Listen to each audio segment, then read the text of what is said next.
fans, welcome back to Room 237, and I'm back with another review. So I finally just got Hulu back. Ever since the move, I haven't had Wi-Fi, so I haven't been able to go on Hulu. But I finally got it back, and I was scrolling through tonight, and I come across a film that I think I would have been interested in, but I did not expect it to be near as good as it ended up being. If you follow my channel long enough, you know I'm a huge fan of true crime, especially serial killers and organized crime like the mafia. I've studied serial killers since I was probably about 12 years old. It's a huge passion of mine. I do enjoy movies about real life serial killers. A lot of them are actually really terrible, but there are some really good ones.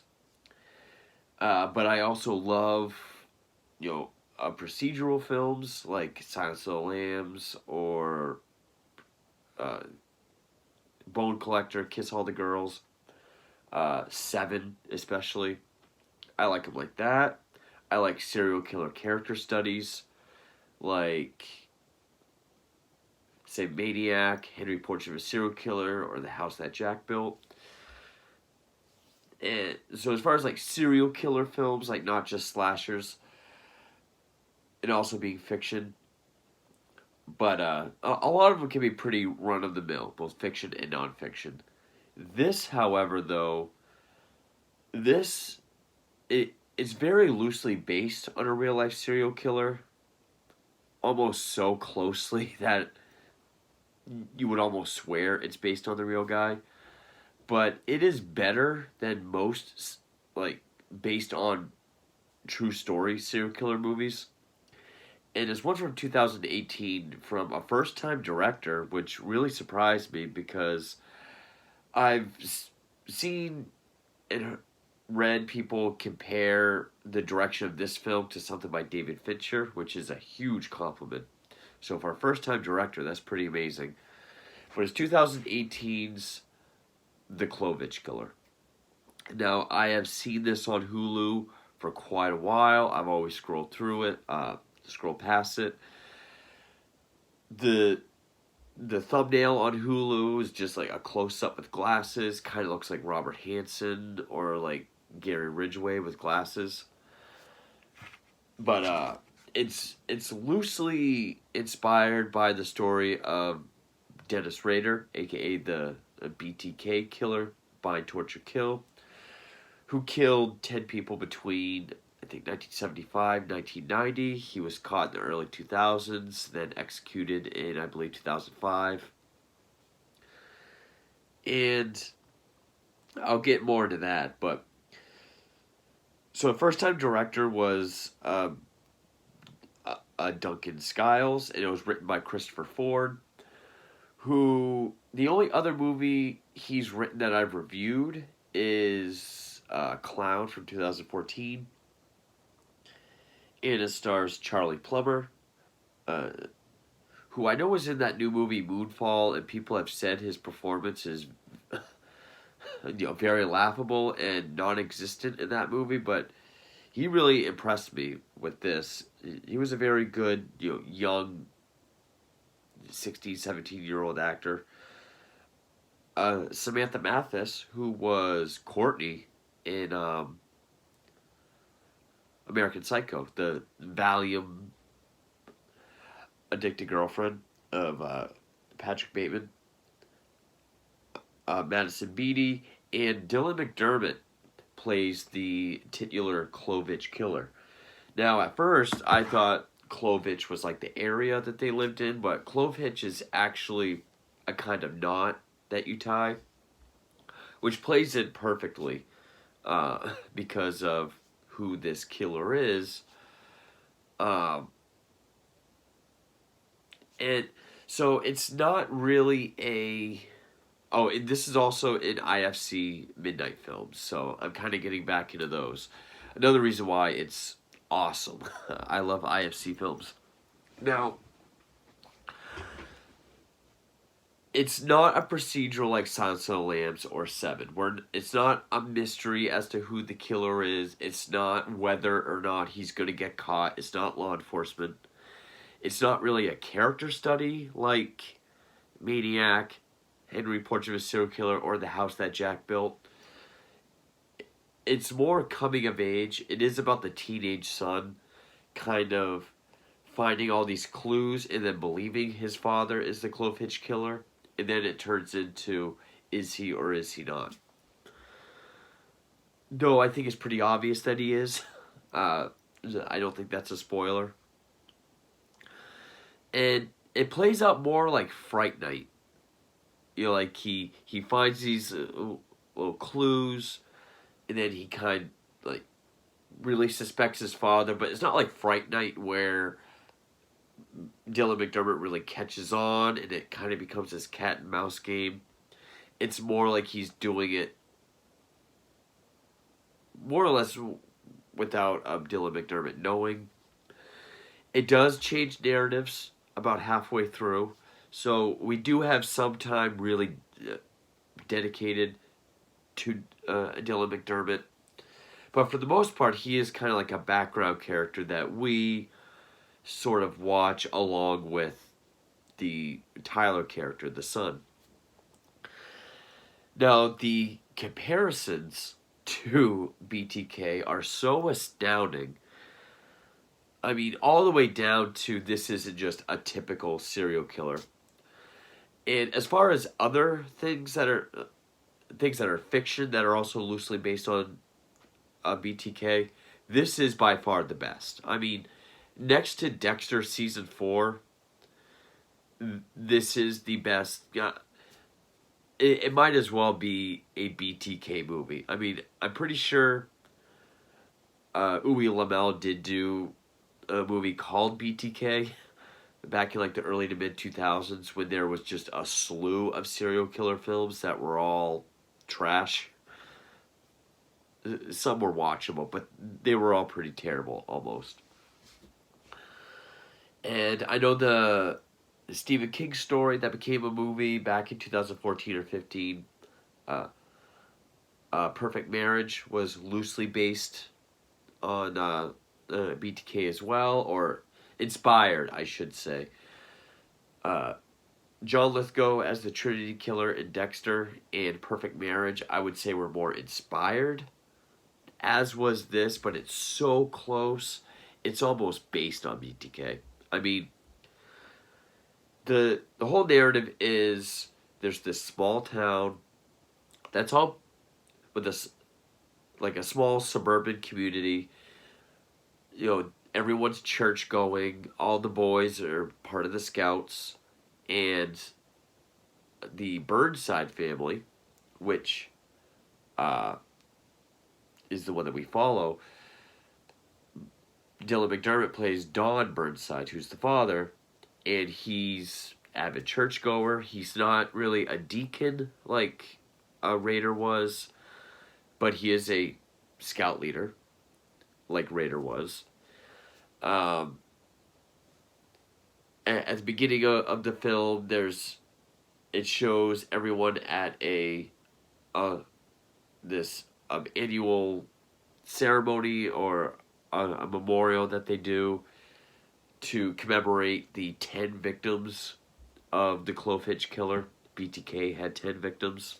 It's been 10 years since his final kill, which there was a long hiatus from BTK from 1990 up until he was finally caught, which was over a decade. So there's some similarities there, but also Dennis Rader, which also the Clovehitch killer would, he was into binding and strangling and taking photos. Don Burnside did as well, but another thing they have in common that is almost exclusive to Dennis Rader that he does is he dresses up in women's clothing, dress, heels, a creepy woman's mask, and a wig, and would take photos of himself tied up, gagged, hanging. We do get a scene with that. So it's extremely close to a Dennis Rader movie. And of course it's not. I mean, it ends very differently. But it is very close. And it is better than most based on a true story serial killer movies. I really enjoyed it. I thought it was excellent. Even the surefire clue that, well, spoilers here. I'm going to say spoilers because it is fairly new. I mean, 2018. It was an independent film. I don't think a whole lot of people have seen it. It's on Hulu.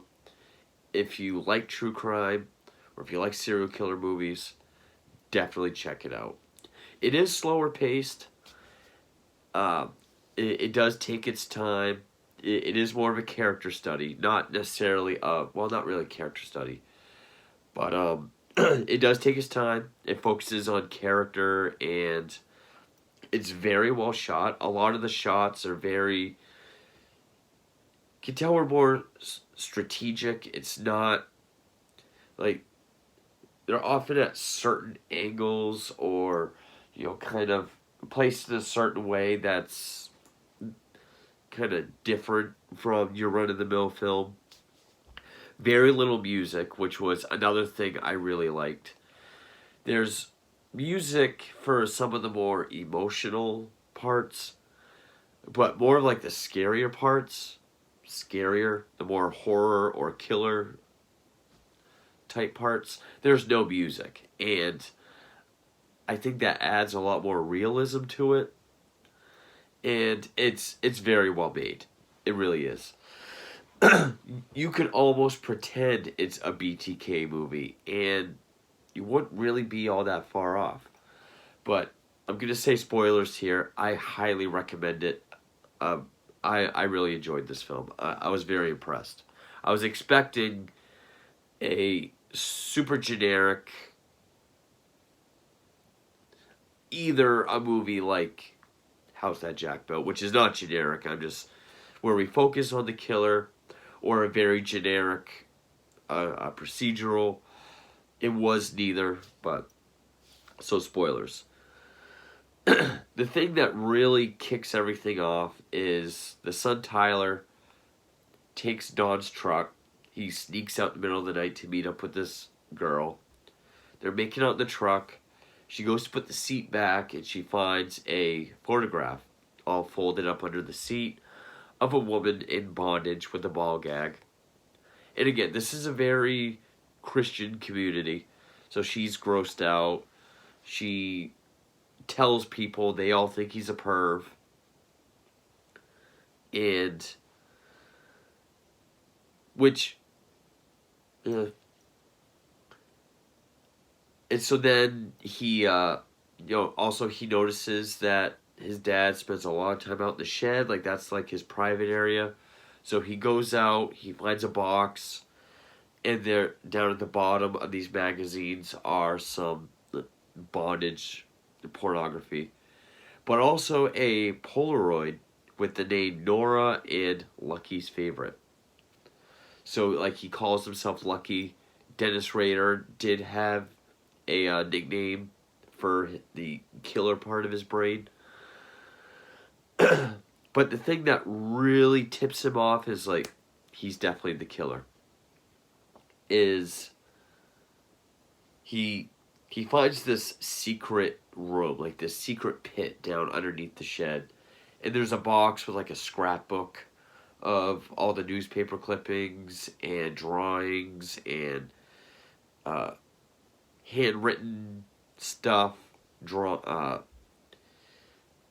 more bondage stuff, and he finds a box of all the driver's licenses of his victims, which technically there were more than 10. He does say, there was either 13 or 15.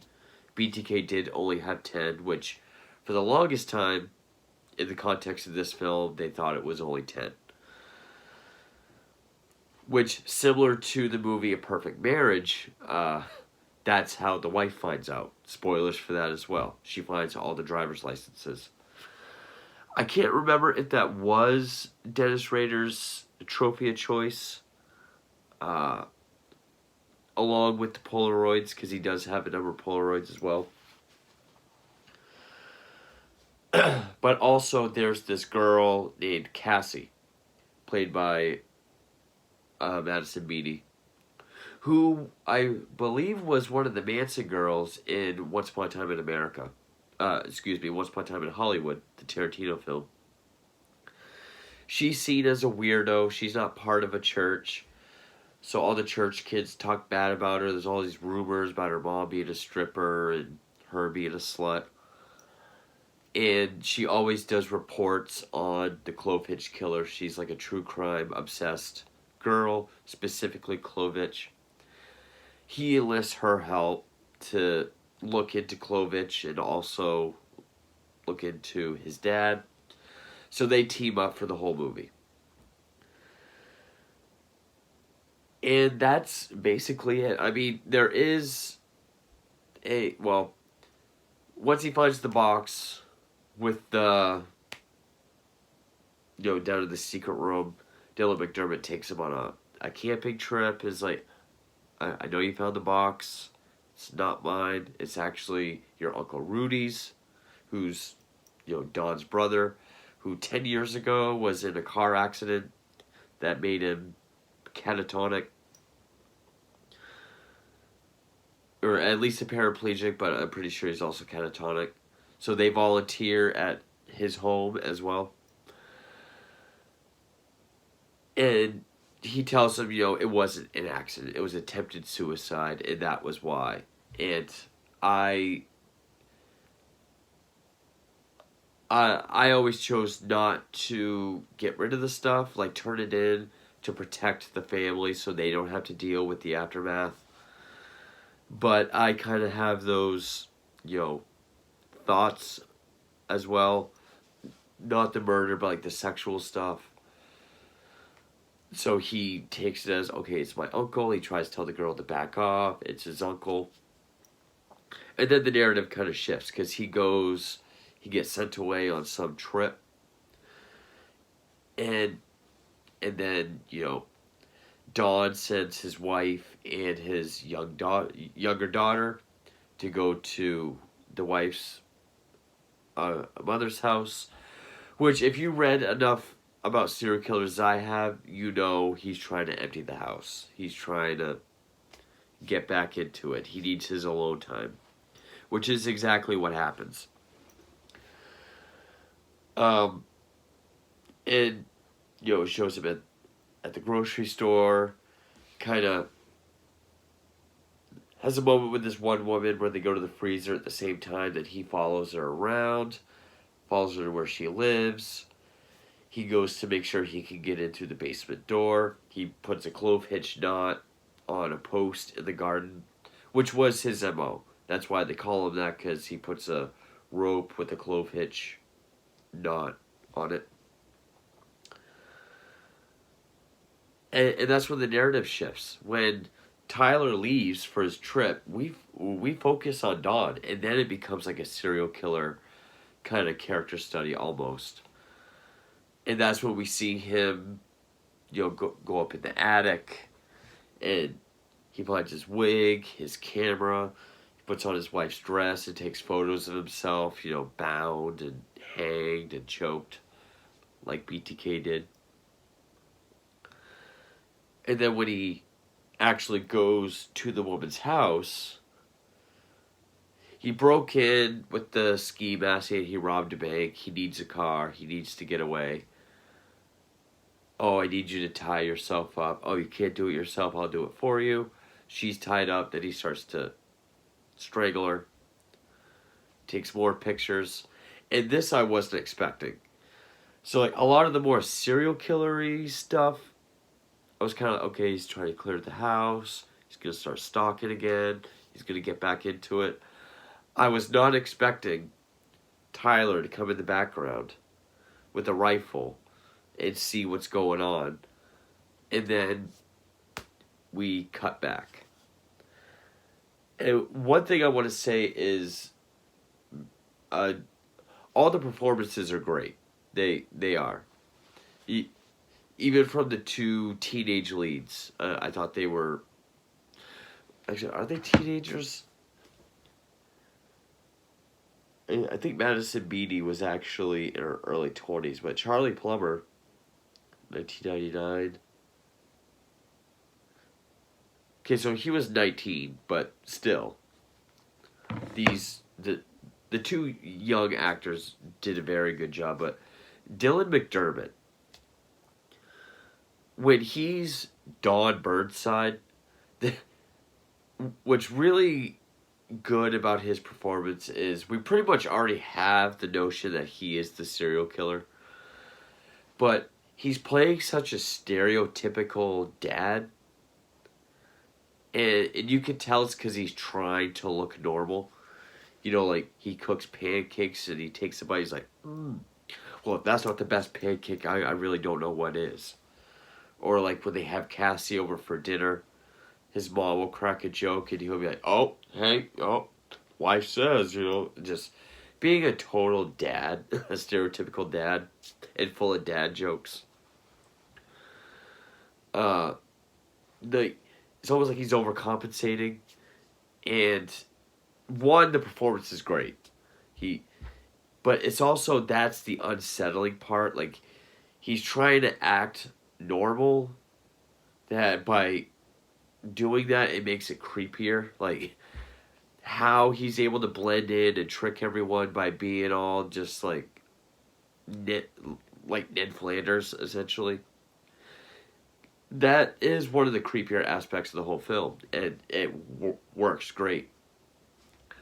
But then when the family leaves, I mean, we do have a part where when he's taking photos of himself, there's a knock on the door and he has to dress back up like himself. It's Cassie.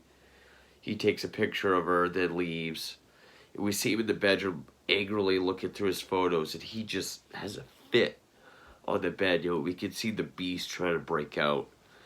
And when he goes in stock mode, I think it's very effective. So seeing him play these two kinds of characters, but also the whole Ned Flanders thing we know is a performance. So it's almost like he's doing a performance on top of another performance. And it's very well done. He did do a great job. With the narrative shifts, again, so like Tyler goes away on a trip. We focus on Don and him getting back into his Clovehitch ways. Then he has his victim. Tyler comes in with a rifle, and then we cut back to before the trip to see what what Tyler was doing. He got on the bus for the trip. He got off. He went to meet up with Cassie. They met up at the home of one victim. They go inside. They kind of look around. He tries to tell her again, it's my uncle. So just please, no more Clovehitch. And that's when she says he was killed he killed my mother. Which she had always said my mom ran away. And she says, her parents got in a fight. Mom left. She took her with her. And then a man came in, started attacking her. She heard screaming. The man put her in the bathroom and she listened to her mom get killed. Now, which is a slight difference from Rader, which I know it's not about Rader, but they did take a lot from his story. When Rader did break into a house and there were children, he did kill them. He killed a 9-year-old and an 11-year-old. I believe his first kill was like an entire family. But yeah, those two kids. And so then, it shows how they started following him. They followed him to the grocery store. They noticed he was kind of eyeballing and watching this other woman. They didn't want to get too close, so they had to go back home to get to his phone to turn the GPS on, which it showed Tyler trying to do that while, he was doing the dress up thing. Which, one of the only times I really remember music was there was a song playing, but when he goes in the bedroom to change his dress, or when Tyler's trying to download the GPS, like, it sounds kind of muffled because it's in the next room. So, like, and that was a good way to show it, like, Tyler breaking in to his parents' bedroom through the window. We hear that song playing, so we know what's going on. And that's why we know Cassie just knocked abruptly, then left. Because he was hiding under the bed. He texted her to help. So it shows that they were watching the entire time.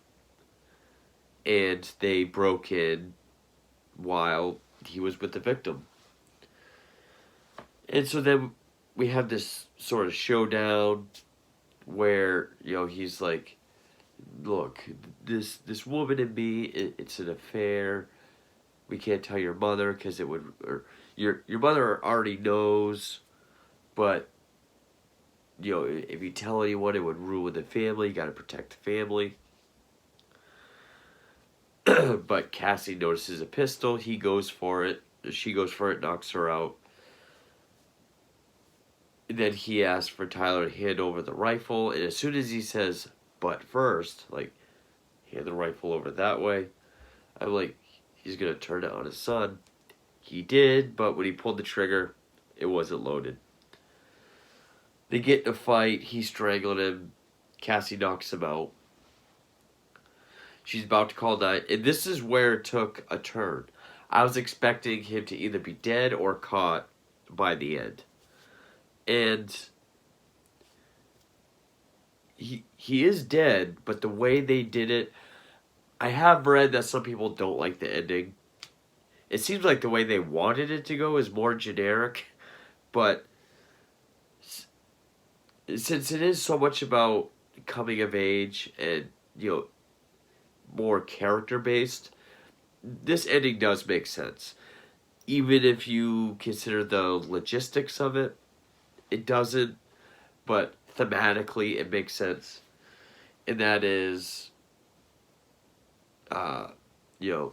first we see missing signs, well, because Tyler doesn't want her to call 911.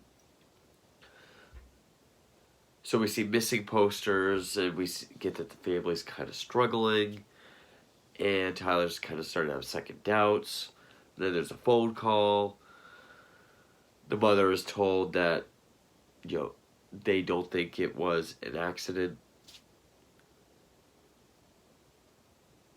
They think maybe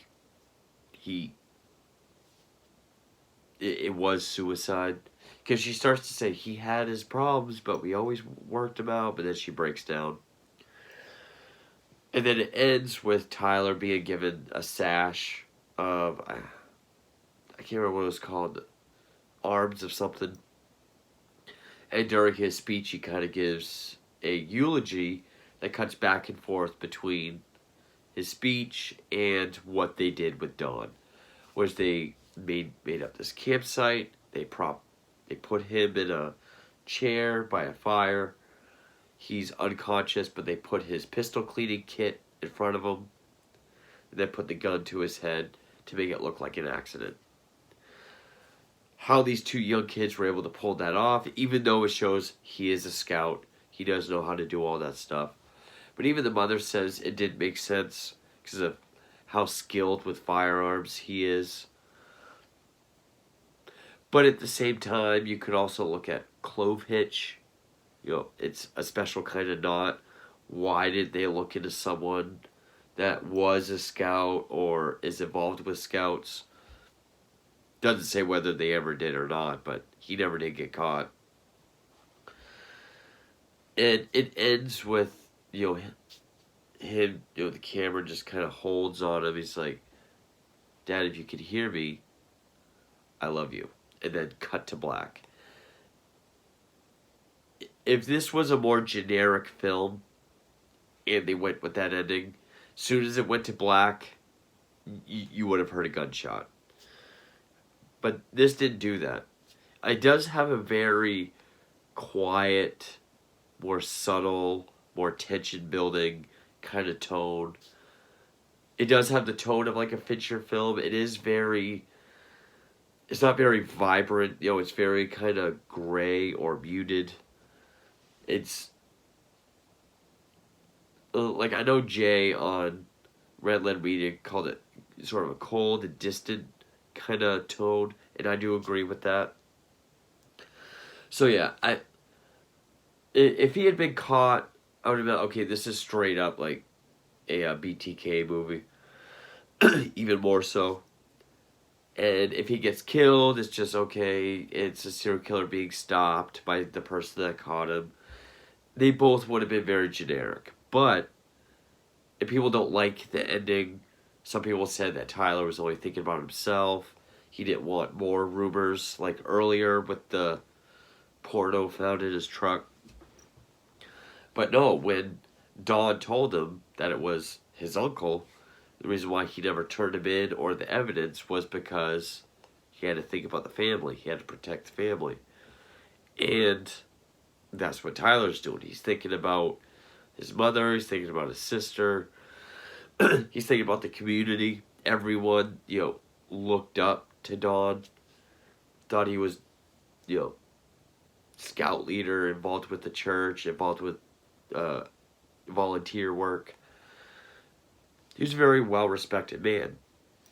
And he didn't want to undo all that. So, it ties in with, this father to son lesson that was given earlier in the film. So thematically, it makes sense. I really enjoyed this film. I mean, all the way down to the cinematography and the camera work, the performances, especially, Charlie Plummer, Madison Beatty, and Dylan McDermott above all. Which another good, or a good true crime film that he was in is Wonderland with Val Kilmer, about the 1981 Wonderland, Los Angeles cocaine murders. Very good movie. A little underrated, I think. And it's very limited use of music. It does add this very realistic, authentic feel to it. It actually makes it more moody that way. I really like how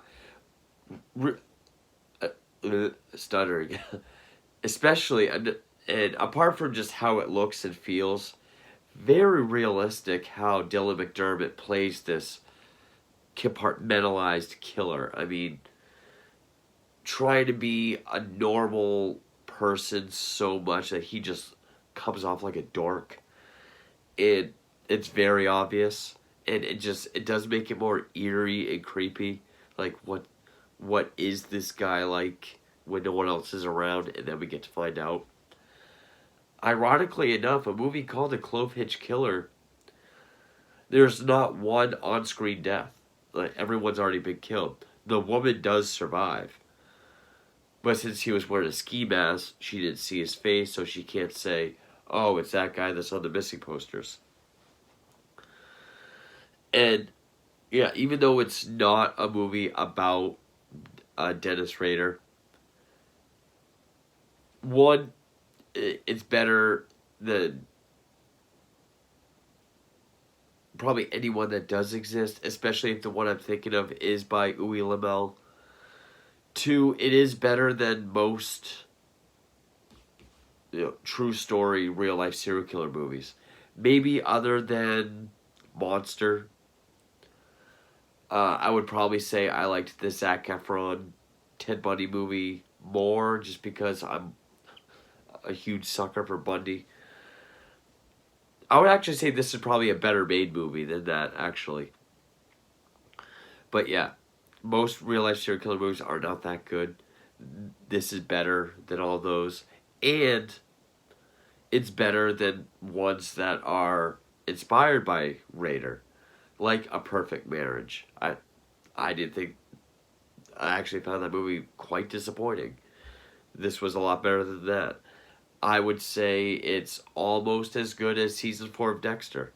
This is closer to Raider than that was. That one just kind of took the facade about Raider being this sadistic killer with the strict MO, with being this church going family man. But season 4 of Dexter is so epic. So, but yeah, this movie's very, very good. I was completely impressed by it. I mean, I figured it was going to be good, big IFC, but part of me did think it was going to be probably another generic serial killer film. But yeah, Clovehitch Killer, solid, solid movie. I can't recommend it enough if you sat through the whole thing.